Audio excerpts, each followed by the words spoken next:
France Inter.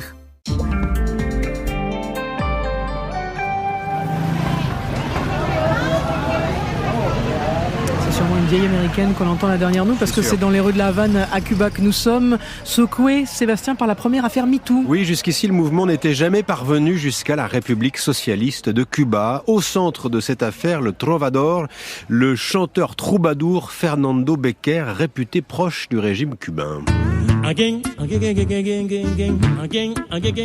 Fernando Béquer, que l'on entend ici, est connu pour son répertoire de chansons misogynes et sexistes. En décembre 2021, un site indépendant anticastriste, un média ennemi dans le schéma politique local, publie le témoignage de 5 femmes qui l'accusent d'agression sexuelle, accusation vite balayée.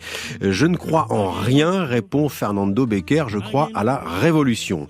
Mais les témoignages se multiplient, ce sont maintenant des dizaines de femmes qui l'accusent d'agression, mais aussi de pression psychologique.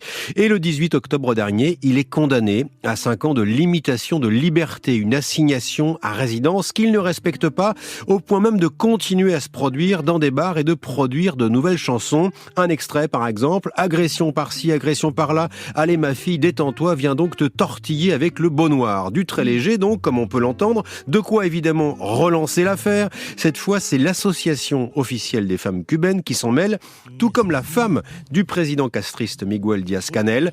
Une pression sur la justice cubaine suffisante pour transformer la simple assignation en une condamnation de Fernando Béquer à 3 ans de prison ferme. Il a été emprisonné le 10 janvier, la première fois qu'une plainte relayée par un média contre-révolutionnaire a fini par envoyer un proche du pouvoir derrière les barreaux. Allez, direction l'Espagne qui vient de démanteler un réseau exploitant des réfugiés ukrainiens. Oui, la police espagnole a annoncé hier avoir démantelé un réseau gérant 3 usines de tabac dans lesquelles travaillaient des Ukrainiens ayant fui en Espagne après l'invasion russe, des Ukrainiens entassés dans des logements de fortune. La Guardia Civil, en collaboration avec la Europol, a desarticulado una organización criminal. Sur la télé espagnole, le réseau est accusé de contrebande sur de grandes quantités de tabac qu'il transformait ensuite en cigarettes de contrefaçon vendues dans toute l'Espagne ainsi que dans les pays voisins. 27 personnes arrêtées, 10 tonnes de feuilles de tabac saisies ainsi que 3,5 millions de paquets de cigarettes d'une valeur totale de 37 millions d'euros.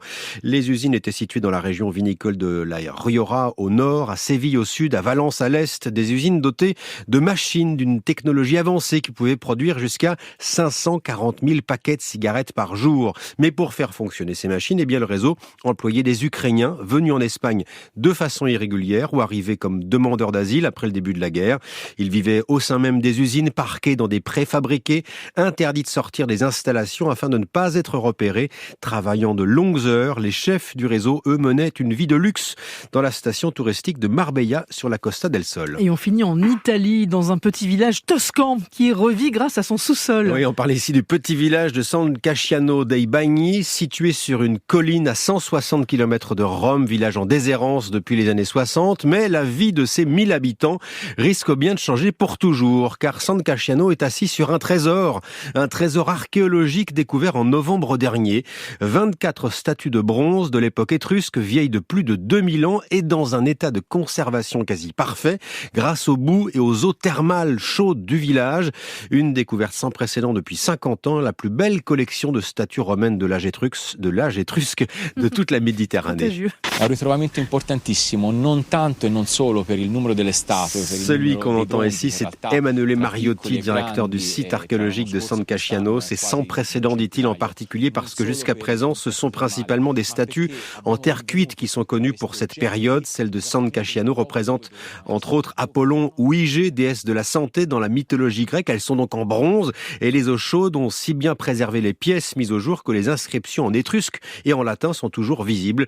Cette découverte, c'est la promesse d'un avenir meilleur pour ce bourg en déclin. Un musée national doit y voir le jour cette année. Ensuite, un parc archéologique, une garantie de nouveaux emplois pérennes. Jusqu'à présent, la jeune maire du village comptait sur la 5G pour faire venir des nomades numériques. L'archéologie donc plus forte que la technologie. Voilà, vive les statues étrusques en Toscane. Sébastien, merci beaucoup. À demain.